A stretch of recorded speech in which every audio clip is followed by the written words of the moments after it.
Hello and a very warm welcome to Centrum Guardians 2012. It's all about the work of our emergency services, paramedics, firefighters, sea rescue volunteers, and the stories will take your breath away. As one of them said to us, you simply don't know what you may have to face on any given day, but chances are it will involve life and death.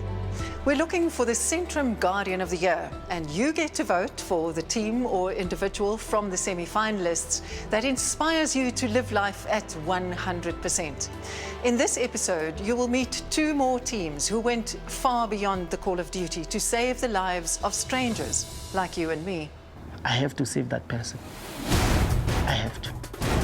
Car was sinking and we were sinking too. At that stage, we couldn't see much. They literally looked like there was no life in both of them. The 23rd of November last year saw a typical Highveld thunderstorm. At around 8 o'clock that night, two cars collided here on this bridge, and tragically, one of them, with a father and daughter inside, ended up in the river. The river was in flood.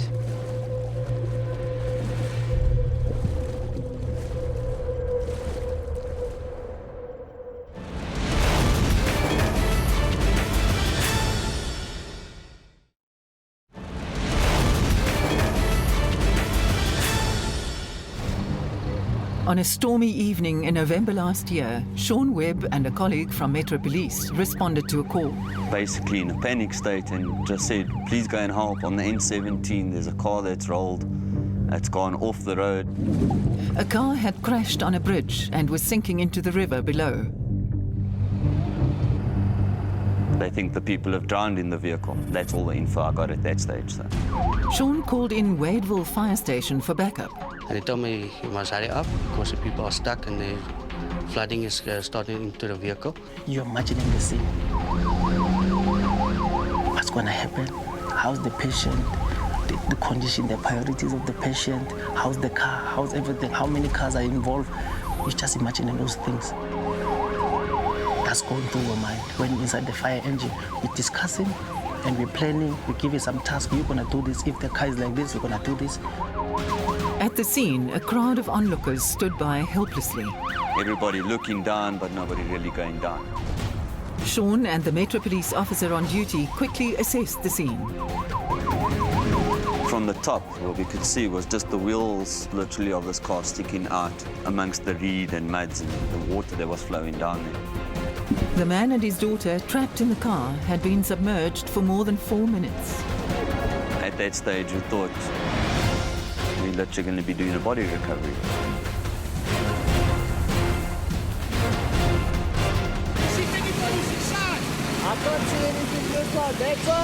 From what we could see from there, there was no access. Somebody had gone to the opposite side of the car, broken the window, and that's how all the water had flooded into the car as well.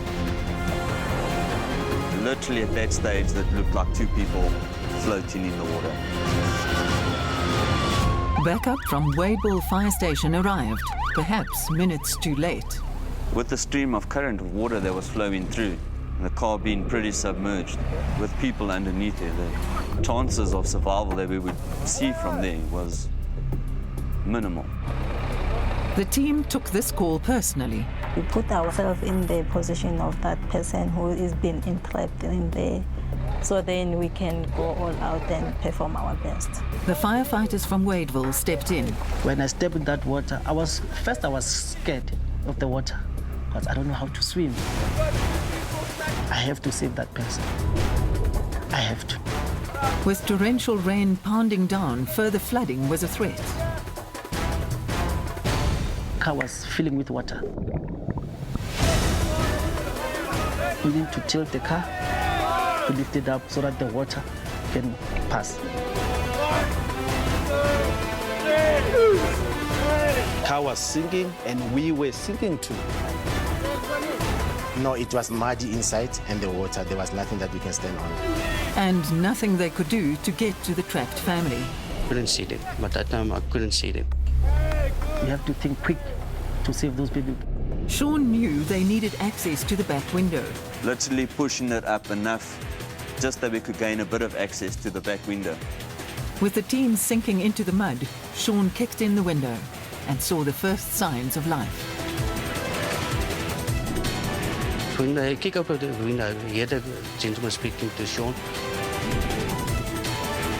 At that point of time, your stress levels are pretty high, but obviously everybody's looking at you now on what you got to do. So it's panic, but panic slowly. They were trying to hit the window, showing that they are in pain and they are shocked. It's not a nice thing to see, but at the end of the day, you know, you've actually got to do something for this patient while you still got a chance. To rescue the survivors, they needed to hold the flooded vehicle above water. It was so scary, thinking about the patient in the car. Pushed to the limits, the team hoped they weren't too late. Got them out, and at that stage, they started, let's put it this way, gasping it. Not really actively breathing on their own, but taking a little gasp now and then. Because the car was sinking and there was water, there was no time to put the spine board for the patient. We have to take them quick. We did a fireman's lift, so we put our hands to link it to each other so that it must lie on our hands. A whole bag valve mask, everything was there ready, which is the equipment that we use, and initially started ventilating the patient. He managed to take his own breath as well, started breathing on his own. The girl was not breathing. So at that stage, she was a lot more serious than what he was. The team kept trying to resuscitate her. We carried on, ventilated a couple more times, and she literally started breathing on her own again without any further intervention on that side. Finally, they could take her up the embankment.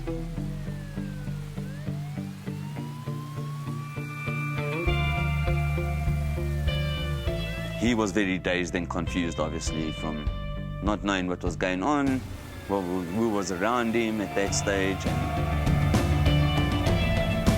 we managed to stabilize both of them, get them loaded.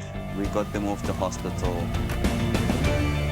But at that stage, they were maintaining their own airways, breathing on their own spontaneously, which I think if we didn't get them out in the next few minutes like we did, they wouldn't have been breathing at all.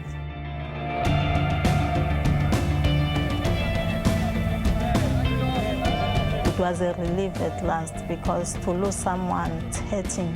To go out there on your job knowing that you are a lifesaver and someone get lost on your hand, you feel that pain and it stays with you for such a long time. It's always nice when you get them back in that sense, and I think we were fairly determined that night not to lose them at all. Always when I went to the scene and then see somebody safe from the danger that he was in, then I feel happy. I'm proud of that because I saved someone's life. If you think this team deserves your vote, SMS strength to the number on your screen. You can also vote online at www.centrumguardian.com. Proceeds from SMS votes will go to the base station of the Guardians. Vote now. Make a difference.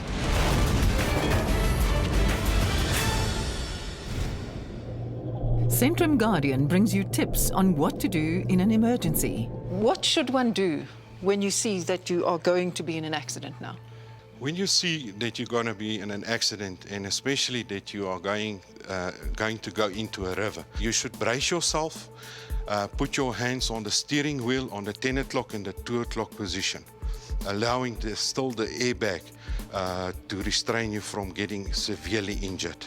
What will happen if you, for example, you have both your arms over it? You can get injured. Because it will... Yeah, it will hit your arms and you can get injured. And the passenger?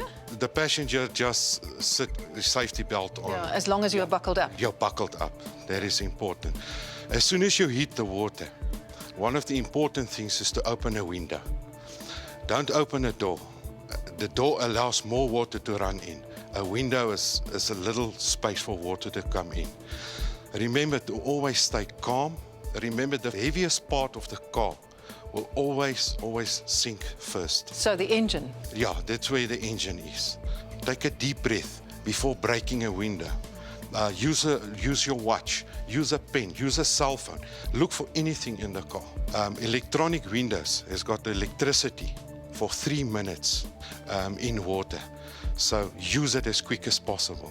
Why should you open the window? To open the window is an escape route, first of all, or to break it. Water is going to rush into the car, and there's going to be equilibrium inside the car and outside. No water is coming in. There's no restraint anymore. So allow the car to fill with water? Yes. Undo your safety belt.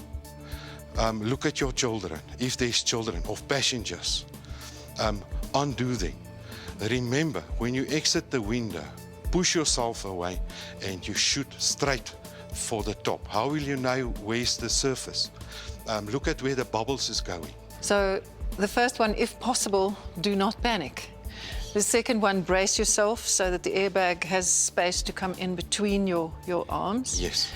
And then when you go into the water, take a deep breath and try to open a window before you're in the water, preferably.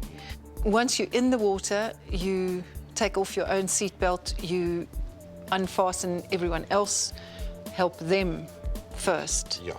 Then wait for the car to fill. Yes. Because you will not get out against the stream of water coming in. Yes.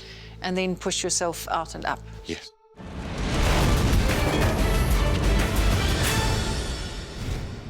After the break, a 5-story building on fire. There was chaos, the people screamed and everyone wanted to be rescued immediately. The people there are screaming, they are crying. Already they stand at the windows, ready to jump. It was hectic.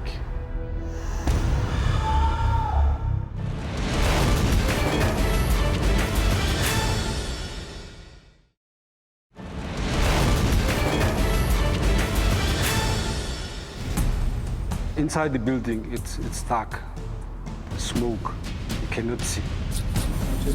You don't know where to start first. Because other people were willing to throw themselves down to the ground. They were traumatized. They were screaming, they were crying, they were traumatized. In September last year, this building didn't look anything like it does now. It was almost derelict. An illegal electrical connection on the ground floor sparked a fire. By the time the firefighters arrived on the scene, the flames were contained in one area, but intense heat and smoke can kill just as effectively.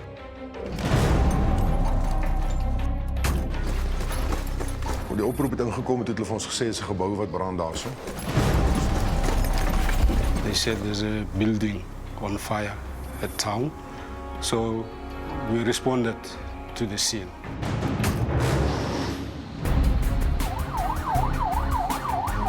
There's a lot of questions about how maybe we are going to get those people out of that building. And once you hear that the building is on fire and you start thinking about the people who are, involved in that building, people who their lives are in danger, people who are trapped, So you think of like being there as soon as possible. And then I'm preparing myself for any difficulties and challenges that will come through with them. Then I'm telling myself that I'm prepared to help the community. The municipality disconnected the electricity supply to the building the week before. It seems an illegal connection set fire to one of the shops below.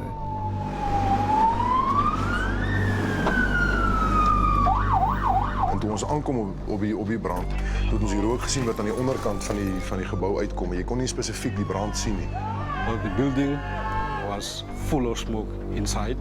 The people were screaming and stuff and standing outside the windows and they were ready to jump out. They were traumatized.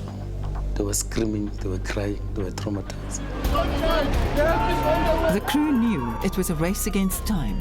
46 people were trapped in the building, which was filling up with dark, acrid smoke.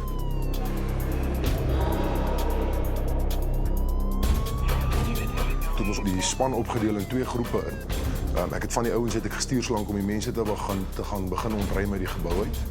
En ek en meneer Ekbury, wat in beheer was van die toneel, het die brand gaan soek en toe die brand geblus.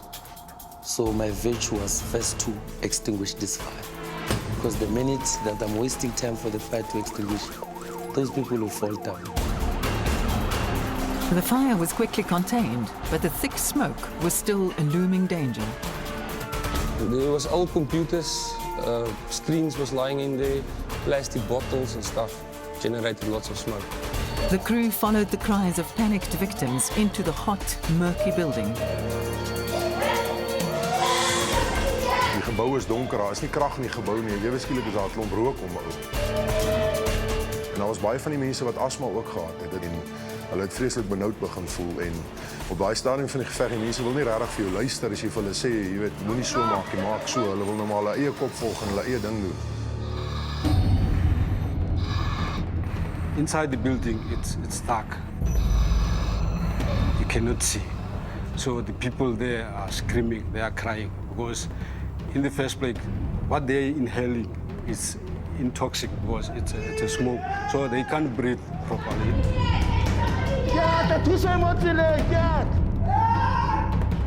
Also, it was hot. The smoke is thick. You don't know where are you exactly. That's not a nice feeling. It's not very nice. Through the heat and the smoke, the team found emergency exits, only to discover they had been welded shut.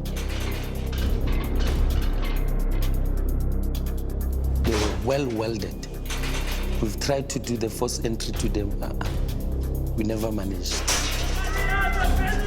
46 people were now trapped in a lethal building with no clear escape. So that means there's only one way to go. The firemen had to persuade victims to follow them into the smoke to the only exit point to the building. So the only way it was to take people from the different floors through the stairs until to the ground floor. That meant the crew had to split up, going against every rule in the book. We took a risk there because we as firefighters were not supposed to work one. You should have your partner. But that day, we took a risk. That day, the risk paid off. I think it's instinct. Every firefighter got the instinct. You must work according to the rules, but if you see live people want to jump and there's chaos, you make that call. So if maybe we didn't do that, we don't know what might happen. So, but we just did it, and it worked. One by one, the firemen trawled the 5-story building looking for victims trapped in the dark. When I opened the door, I see this guy. He was having a candle.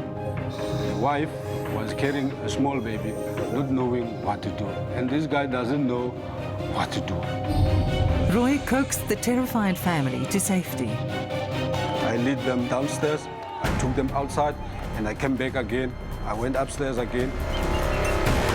Go upstairs, you go downstairs, you have to go up again. And there are times we have to change the breathing apparatus. Oxygen was a precious commodity for both firefighters and the trapped victims. One lady screaming at the top, we were on the 4th floor. She was screaming and I also told her just to stay put, I will get her. I took off my breathing apparatus and gave it to her and just tell her to breathe through it and we're going to get through the smoke, and we went downstairs. Paramedics on the scene treated the patients for shock and smoke inhalation. The crew worked tirelessly for more than 4 hours to bring every single person to safety. Ja, ek dink die satisfaksie wat 'n ou kry uit die werk uit om ander mense te kan help en daar's nie 'n ander werk wat dit regverdig nie. Ek glo nie daar's 'n salaris ook wat dit regverdig nie, maar dis heeltemal 'n ander gevoel wat jy kry om mense te kan help. This job it's quite rewarding. Something like this it's quite rewarding to help other people. I'm very much proud. I'm very much proud. I'm here to contribute to the society at large. That's my calling. I believe like that. If you think this team deserves the Centrum Guardian of the Year award for 2012, vote for them now. SMS Vigour to the number on your screen or log on to www.centrumguardian.com. Vote now and you can make a difference. The Centrum Guardian Project brings you tips on what to do when you are trapped in a burning building. What should I do if I woke up and the room was full of smoke? First, you have to kneel down. So get low? Yeah, get lower and go to the direction of the wall. When you reach the wall, you will move in your left-hand rule. While moving against the wall, feel in front of you whether is there any object. Then, while moving towards the door or towards any window, when you reach the door, feel it with the back of your hand. Whether is it hot? If the door is hot, it means there is fire behind the door. But if the door is cold, it means there is nothing behind the door. Then you can open it for safety. But if you are unable to open it, it is locked, then you continue following the wall. When you reach the next window or the nearest window, try to open it, but if it is burglared, you have to break the window and scream for help.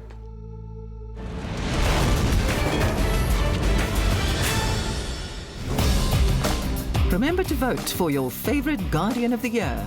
Is it the team who rescued 46 people trapped in a 5-story building? The people were screaming and stuff and standing outside the windows, and they were ready to jump out. Emergency exits in the building had been welded shut. One by one, the firemen found each resident and led them through the blinding smoke to safety. If they are your winning team, vote for them now. Or SMS your vote for rescue workers who managed to free a man and his daughter from a fast-sinking car. The car was sinking and we were sinking too. In torrential rain, rescue workers managed to lift the car and get the family to safety. If they are your winning team, vote for them now.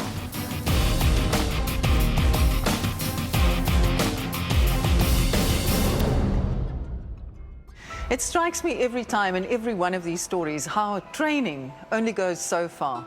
Beyond that, you need a cool head, quick thinking and iron determination. There's just no going back. Remember, your votes will determine the Centrum Guardian of the Year 2012. Vote for the team or the individual who inspires you to live life at 100%. Proceeds from SMS votes will go to the base station of the Guardian you vote for. For more information or to vote online, go to www.centrumguardian.com. Remember, same time, same place next week. See you then.